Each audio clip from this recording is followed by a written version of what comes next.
UAV is away, sir. Climbing into position. Receiving telemetry. Confirmed 2 staff cannon emplacements concealed 20 meters or so from the gate. We got lucky, sir. The cannons weren't able to down the UAV before it was out of their range. Begin painting the target as soon as UAV reaches altitude. Close the blast doors, prepare to launch. Prepare to launch.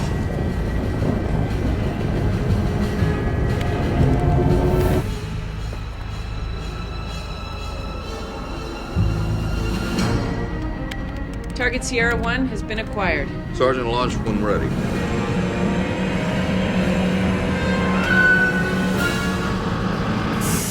Missile away.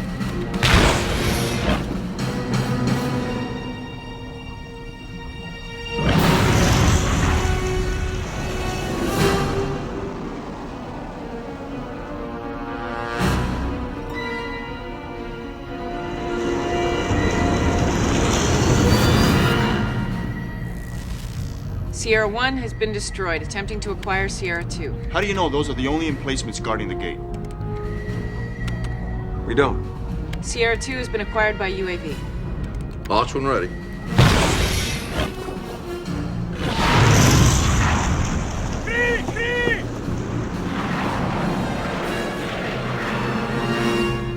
Sierra 2 has been destroyed, but I can't confirm casualties.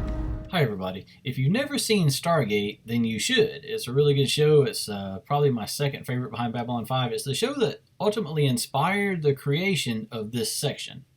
All about categorizing weapons and strategy and tactics and all this kind of stuff. Not focusing on technology, but the things that you do. If you've never seen the show, you don't understand how cool that scene is. So just imagine that the United States Air Force, modern day, just did that to the First Order, or the Romulans, or any of the other advanced sci-fi bad guys across science fiction, because the Jaffa and the Goa'uld are right up there. And think about all the combined arms tactics here, because the Jaffa, the bad guys, were using advanced tripod guns, which are like machine guns, separated, focused on a choke point, the opening of the Stargate, and their small arms as well.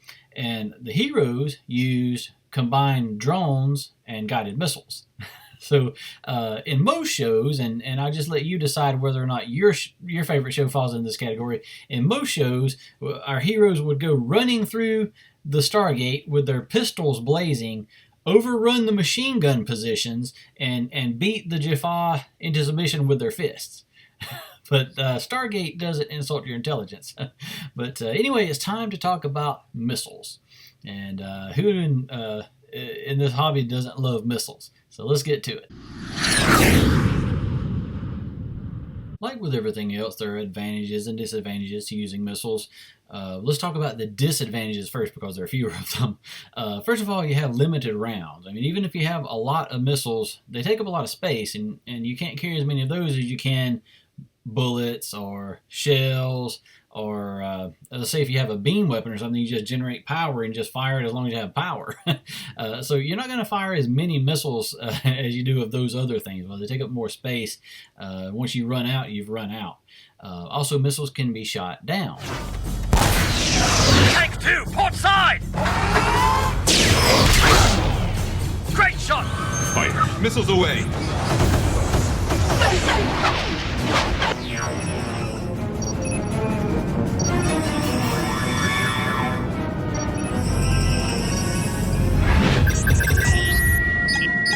We've lost target lock. Multiple detonations, 0.75 light seconds from the target. Okay, how come they can hit us and we can't hit Preparing them? another salvo.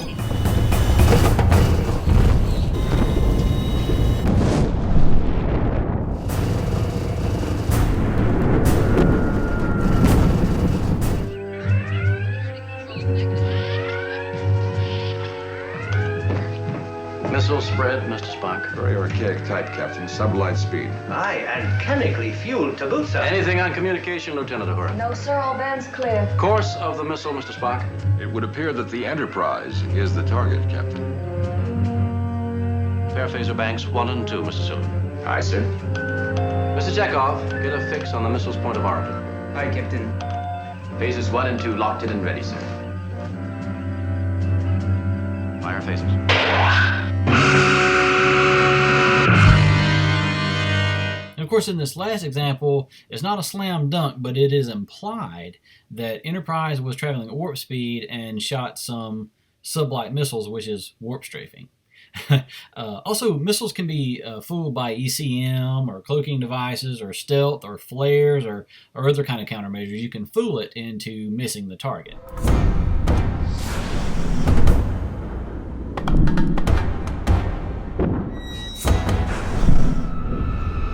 Damn it! Oh, Brack! What? Check the screen ahead! Guess we found the main fight. Missile, lock! We've got one left.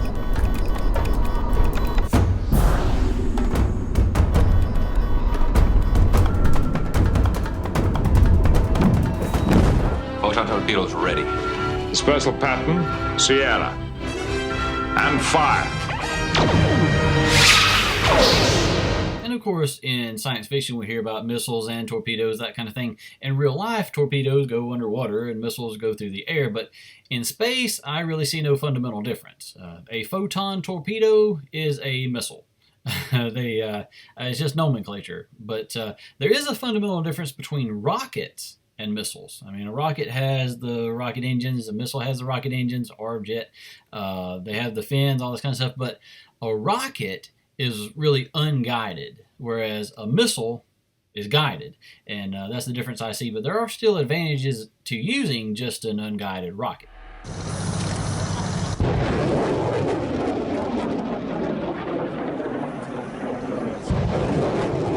Rocket artillery is as old as gunpowder itself. There was a revival in the use of rockets for artillery during World War II. This German multiple rocket launcher is a forerunner of today's rocket artillery systems. Multiple rocket launchers can bombard a target with high explosives in a matter of seconds. A single vehicle has the simultaneous firepower of a whole battery of conventional guns. The South African Battlelure is a good example of this type of weapon, firing a 122mm rocket to a range of 12 miles or more.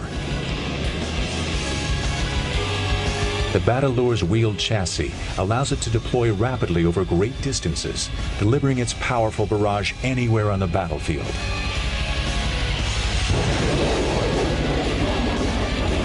An even more powerful weapon is the U.S. Army's M270 Multiple Launch Rocket System, or MLRS, which is mounted on a tracked chassis.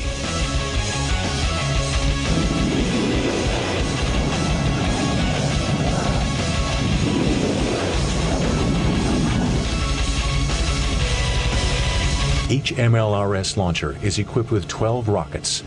The rockets are armed with 644 submunition grenades. A single rocket from an MLRS can devastate an area the size of a football field.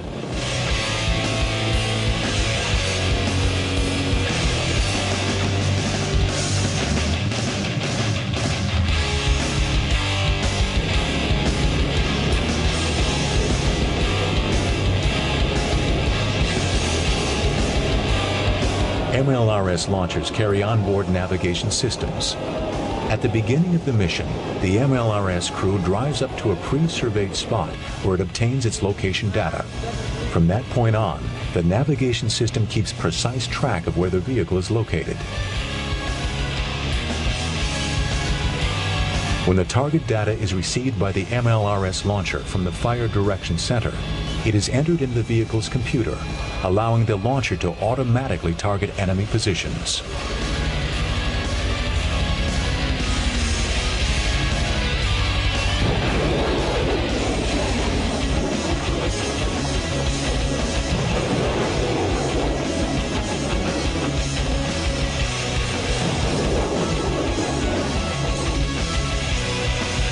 Due to automated loading of its ammunition, the MLRS can operate with only 3 crewmen. This small crew can deliver firepower that would have required an entire battery of World War II artillery. In early 2003, the U.S. Army fielded upgraded MLRS in support of Operation Iraqi Freedom. Why is cannon-based artillery more popular than rocket-based artillery? I know you mentioned the MLRS system. Why is it less popular than cannon-based artillery? Probably because of accuracy. The cannon-based artillery, they're finely tuned to know ranges and everything. If they don't hit the first time, they can zero in on that. When you've got a rocket system, you know, you're kind of held to just where that rocket's going to hit. It's basically unguided. I see. Now, I say that, but consider the munitions that we're using today, and you see the pictures on television, the munitions coming off of aircraft or the drones, those are laser guided. Yes, sir. And that's more and more what we're depending on in warfare. MLRS is basically, it's a lot of rockets, and it's basically an area type weapon. Cannon artillery is round by round. Some of them today are even guided after they leave the tube. But again, you can observe and adjust and hit your target. Of course, with rockets being unguided, they're much less expensive than missiles, and if you do have a line of sight to the target, you can hit it pretty effectively, thereby saving a lot of money, and logistics is the most important thing. It does carry a warhead, and it gives you the firepower like artillery, and since it doesn't have an explosion you have to contain in the tube like with artillery, and there's no recoil, then you can fire it from a pretty flimsy platform like an aircraft or even a shoulder. Say like bazookas or other shoulder-fired rockets, and thereby giving your infantry limited shots, but with those limited shots, the firepower of artillery like these. Rex, a little help here. Get up there, Krupa!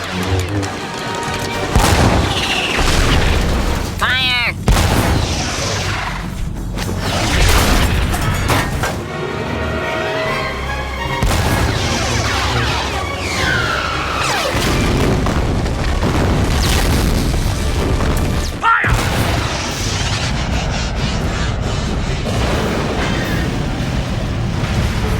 Of course, a full missile provides all these advantages as well. It's just more expensive. That's the main advantage to using an unguided rocket is cost. But going back to bazookas and Panzerfaust and more modern day RPGs and things like that, putting the firepower of a tank or artillery shell in the hands of a man, it's man-portable, things like that, even if it's just one shot or two, it's a really big deal. Now, what I mean by not guided, let's say, for instance, the Germans had the V1 and V2 rockets back in World War II that had a propeller on the front, that once it spun so many times, it had a little gear, it would send the missile into free fall. And it could hit, say, a huge metropolis like London somewhere, some of the time. And so that's a primitive guidance system, but I don't consider that guided per se. What I mean by guided is it constantly alters its course all the way until it hits the target. It accounts for wind and all other kind of variables that cannot be foreseen. That a modern guided missile is constantly adjusting its course and changing to hit the target. But carrying missiles is a good way to add a lot of firepower easily. I mean, say for instance, starfighters. I mean, they might carry nukes or something like that, something more advanced. That limited number of shots, each missile may carry as much firepower as, say, a pulse from a heavy weapons battery or something. They just have fewer shots to do it, but they can get close and deliver a lot more firepower than they'd have otherwise. Even a drone, just a UAV, could take out a main battle tank by firing a Hellfire missile.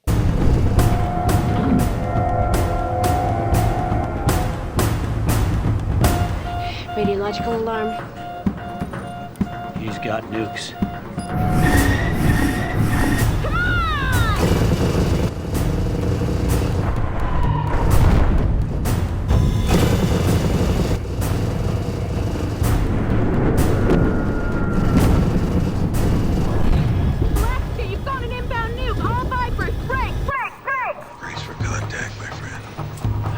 That in a while.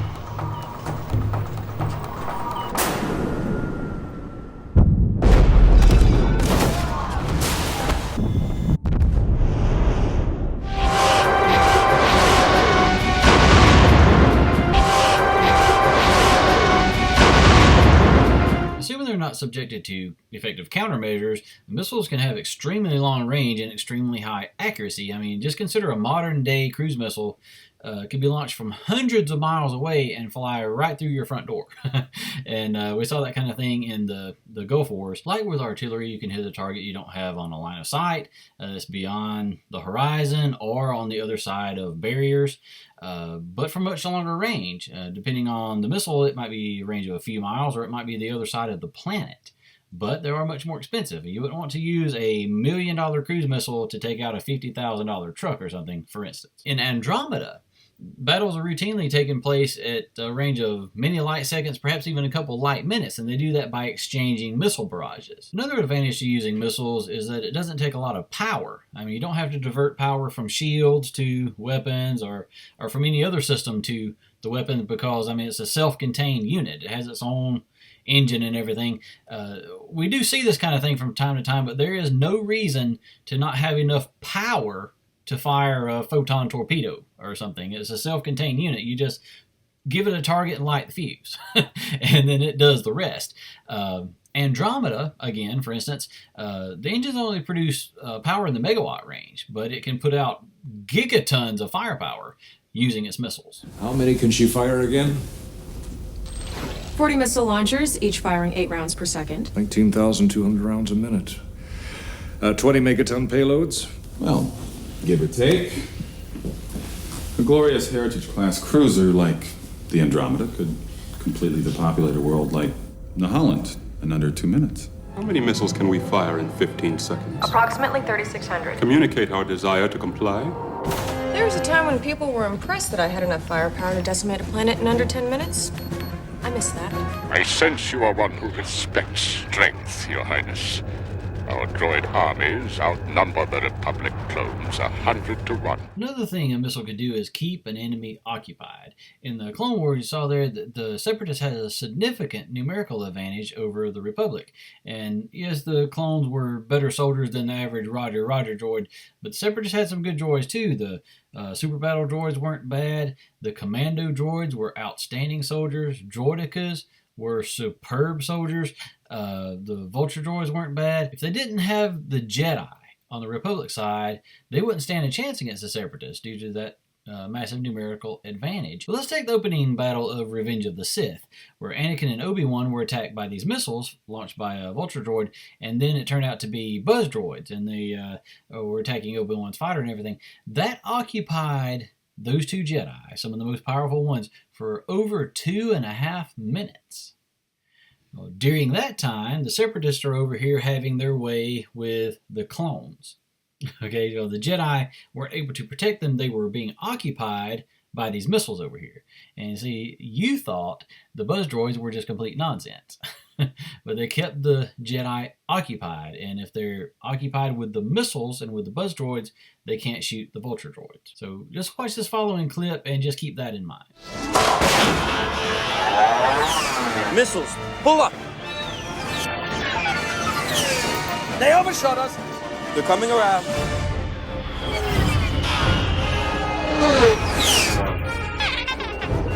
All right, R4. No, nothing too fancy.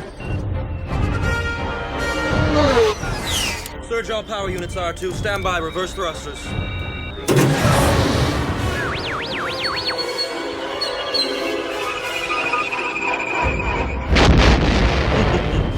We got him, R2.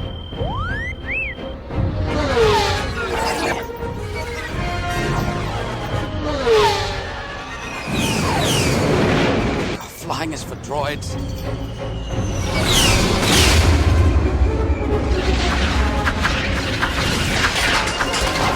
I'm hit. Anakin? Buzz droids.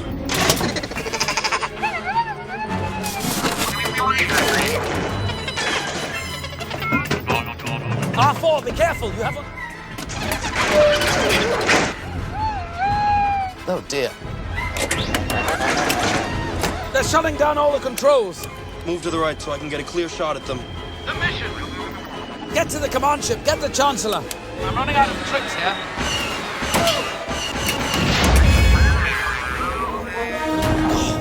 In the name of... Hold your fire! helping here. I agree. Bad idea.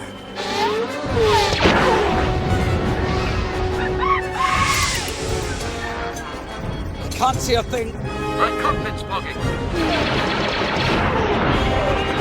They're all over me. Anakin! Move to the right. Hold on, Anakin. You're gonna get us both killed. Get out of here. There's nothing more you can do. I'm not leaving without you, Master.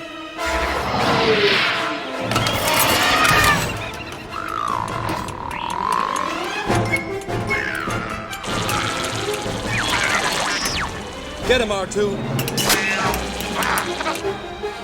Watch out. R2, hit the bus droid, center eye.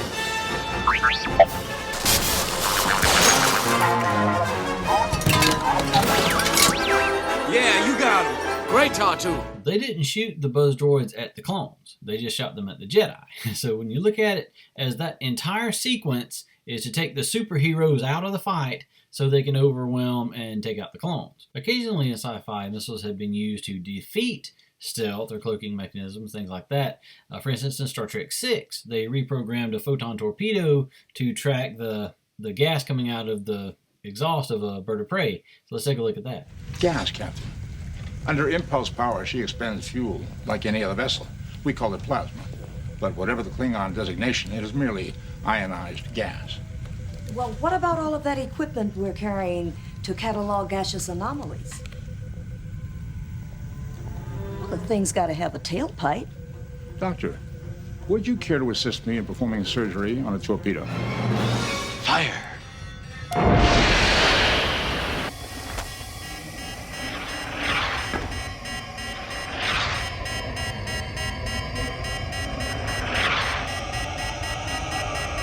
To be or not to be. In the Clone Wars episode Cat and Mouse, they set a missile to track the magnetic signature of a ship. I mean, it's made of metal. And of course, you can always just use proximity detonations and kind of like depth charges, just kind of hit the area with blast and eventually cause some damage. Of course, there are several different types of missiles, each optimized for its own purpose. There are surface-to-air missiles, air-to-air missiles, air-to-ground missiles, ICBMs, it just goes on and on. There's one type called anti-radar missiles, and this is used on, quote, wild weasel missions. And what those do is they take out surface-to-air missiles. You take an older plane, maybe say like an F-4 Phantom or something, and you send it out ahead of your regular aircraft, and whenever it picks up the radar from the surface-to-air sites, it launches a missile that attacks the source of the radar.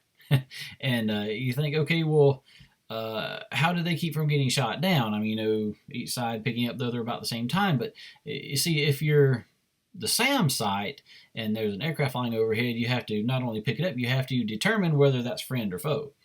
Whereas for the Wild Weasel plane, if you're flying over enemy territory and you start taking radar, it's probably a foe. You can just go ahead and shoot.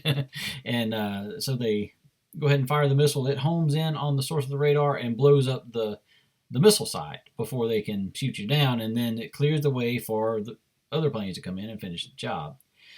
There are also defensive missiles, and we see this a lot in Andromeda, but probably the most famous defensive missile is the Patriot. The Patriot missile really became popular during Desert Storm when it shot down a bunch of Scud missiles. Iraq used a lot of those, and the Scud was really more of a rocket than a missile. It kind of targeted an area rather than being guided. But in any event, the Patriot shot a bunch of them down. And there was this professor at MIT, I remember vividly, that took the videotapes. And he decided that even with the low resolution and the great distances involved, that a lot of these were misses. But what he didn't understand was it's a proximity detonation. It's supposed to miss. The battle against the Scuds was complicated by unexpected developments. The Iraqis had modified their Scuds to extend their range, but this made them unstable. As they were re-entering the atmosphere, the modified Scuds were breaking up into 3 or 4 pieces. A breakup occurred, first of all, as it came back in. We engaged on all those parts. The objective and the commander's intent is if it's coming in, we take it out. So there was a lot of extra effort dedicated to tanking out not only warhead sections, but tankage that also occurred because of breakup. Okay, this is a skin section from the Scud. You can see at this point here is where the Patriot pellet penetrated the surface itself, and here's one of the pellet sizes that does all the damage. On occasion, the debris from these disintegrations fell to Earth at high speed, causing damage in Saudi Arabia and Israel. But what was remarkable was the very high percentage of hits scored by the Patriot, and the surprisingly few casualties caused by the Scuds. And of course, there's another problem with this as well, is that Iraq launched a lot of Scud missiles, and don't you remember hearing about all these valuable military assets that were destroyed by all of these Scud missiles and everything? Yeah, me either. It was more or less a terror weapon. It kind of would hit an area, and it might carry chemicals or something like that, or it might not. The only military targets I even recall it hitting was one set of barracks, which was actually just a camp over from where my dad was at the time. But yeah, the Patriots were pretty effective. Let's go back for a moment and talk about the Tomahawk cruise missile. It gets its extremely long range from having jet engines. It has a rocket booster that it starts off with. It launches and just gets up to speed, and then it falls away once it runs out of fuel, because the rocket uses fuel really fast, and then it deploys wings and jet engines, and that's why it has such long range, because that's much more fuel efficient using jet engines, so it can fly just like 1,500 miles or something. It may surprise you, though, to learn that early cruise missiles, I'm pretty sure they use GPS now. I mean, even your car uses GPS, but early cruise missiles use actually the lay of the land for navigation. It had 16 1-megaton warheads, and it would go to 16 different addresses, ejecting those warheads upward like a seed ejection mechanism, and it would fly so fast that by the time they exploded, it would be out of harm's way. The missile literally glows red because the temperature of the skin and stagnation temperature is over 1,000 degrees Fahrenheit. The shock wave of this massive missile at that high speed at near the ground has a huge effect. All normal buildings that we know would just be knocked over. But how could a speeding missile navigate between 16 targets many kilometers apart? One of our guys, Bill Hallmark, came up with the idea that every piece of ground has got a unique fingerprint. Using topographic maps, Bill Hallmark and his team translated the valleys and ridges of the landscape into a digital map and uploaded it into SLAM's computer. They called their invention Fingerprint. SLAM would bounce a radar beam off the terrain it was flying over and compare it to the map stored in its memory. This is how it would zero in on its targets. Well, we had a configuration of 50 missiles attacking simultaneously the Russian continent, and then each one, of course, would carry 16 weapons. That's 800 1-megaton warheads. You'd literally destroy Russia. In the end, the State Department determined that this would be so upsetting in the balance of terror, it was thought to be wise not to deploy the weapon system. It would just escalate the balance of power one more notch upward, and maybe Russia, thinking this system would come on, would want to deploy some of their missiles before we had it. The USA killed the SLAM project in 1964 and put the fingerprint technology on the shelf. But when work began on the Tomahawk in the 1970s, it was rediscovered and transplanted into this missile, where it works to this day. Radar navigation gives the missile another amazing feature: stealth. As the Tomahawk reaches the coast, it drops down to evade enemy radar. Hugging the landscape tightly, it speeds along at over 800 kilometers an hour, just meters from the ground. It's a truly amazing feat of flying, and all without a pilot. Some would even say no human could possibly match the skill of a cruise missile. The radar navigation in a cruise missile never tires, but has one weakness. It needs geographic features to lock onto. That's why the cruise missiles in Desert Storm didn't attack Baghdad head-on. US mission planners feared their Tomahawks would get lost over the flat and featureless deserts of Iraq. So instead, they flew them the long way round, over the Zagros Mountains of Iran. Once locked on, a Tomahawk hits within an accuracy of 10 meters. Some say it could even fly through a window.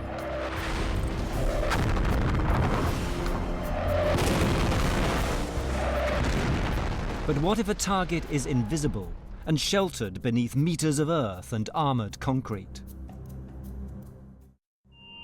Cruise missiles are extremely accurate, but have one serious problem: hardened targets. A Tomahawk is designed to be stealthy and light, and therefore only carries 500 kilos of explosives. That won't do the job if the target's a deeply buried military bunker. To pack more punch, a cruise missile needs a bunker-busting warhead filled with heavy metal.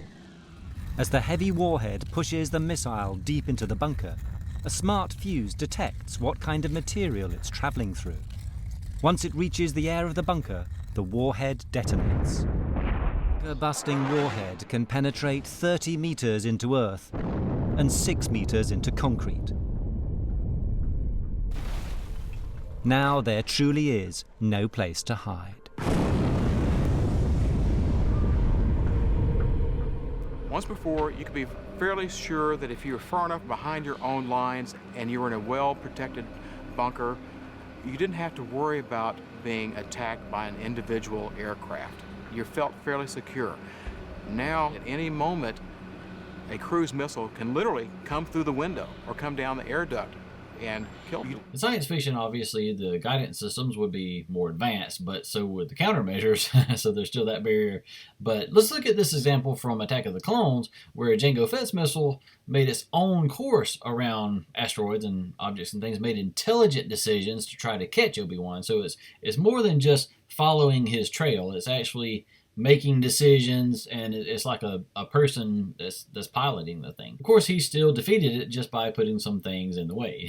Just putting the spare parts in the way, and it impacted them and exploded. And that just illustrates that missiles do provide a lot of advantages, but they do provide some disadvantages. You can shoot them down, they're limited supply, things of that nature. But as with anything else, you can't win the war just with one thing. You have to use combined arms tactics. That way, this weapon's strengths cover this one's weaknesses, and this one's strengths cover that one's weaknesses. And the more combined arms you have, the more options you have. So anyway, I hope you enjoyed this commentary. I'll see you next time.